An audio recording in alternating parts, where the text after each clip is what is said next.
All right, our last lesson for the week. We are talking about independent and dependent events. Here's our presentation that's due on this assignment, and here is our additional practice to master everything.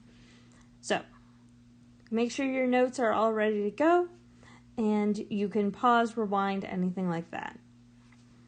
Now, what hopefully some of you would be thinking is, before we get started, let's make sure we all know what independent and dependent means in terms of the probability and the number of outcomes and things that we've been working on the last 2 weeks. So what independent events means is that the outcomes aren't related, meaning like picking a card from a deck and your age. These two things are not related to each other. If you pull out an ace of spades, that doesn't mean that your age is different. If you're 7, it doesn't mean you're going to pull out a different card. They are completely independent. They don't change each other's probabilities. Now, dependent is the opposite. The outcomes are related and they do change probabilities. So, for example, picking a card from a deck, not replacing it, and picking another card. All of a sudden, we went from 1 out of 52, which is the number of cards in a deck, to 1 out of 51, and then 1 out of 50, 1 out of 49. We're changing the probability each time, which means that these events are dependent.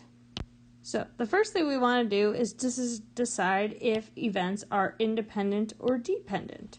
So we roll a die 5 times. What do we think? Take a moment to use your mind. Right. These are independent because even though you're using the same die, if you get a 3 the first roll, you could get a 3 the next one. You could get a 2. You could get a 6. They are not changing. Every time you pick up the die and re-roll, your probabilities are the same, which means that they are independent. Now, for part B, it says that you pick 5 items from a bag without replacing. Again, often when you see this whole idea, like in the example I gave for dependent, whenever you see without replacing, you're going to be dependent because every time you remove an item and you don't put it back, you lessen the denominator for all the probabilities to come. So these are dependent. So we're talking about multiple events because sometimes we want to find the probability of more than one thing. And when we look at multiple events to find the probability of all of them happening, all you need to do is multiply those separate probabilities together. So for instance, we see here in number 2, your pencil bag has 4 pencils, 3 pens, and 1 highlighter. Find the probability of pencil then pen if you replace the pencil after you pick it out. So just like with our first notes, I like to think of these as 2 separate ideas, where the first one is the probability of the pencil, and the second one is the probability of the pen. And as I just said, to find the probability of both happening, you're just going to multiply them together. So the probability of the pencil is, we've got 4 pencils out of our total 4 plus 3 plus 1, which is 8. So the probability of picking a pencil out is 4 out of 8. If you replace it, there's still 8 objects. So when you pick a pen, it's 3 out of 8. So then our probability with replacing, we can multiply those together, is 12 out of 64, which we do not leave as our final answer. We can simplify each of those numbers by 4, and you get 3 out of 16. If you want to write that as a percent, that would be 18.75%. As a decimal, 0.1875. All of those would be fine. I will tend to write it as a fraction. I think that we all kind of know this about Miss Ross by now.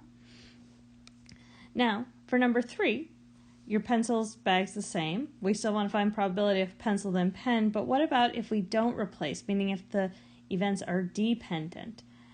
It's going to follow the same idea of probability of the pencil times the probability of the pen, but your pencil is still 4 out of 8.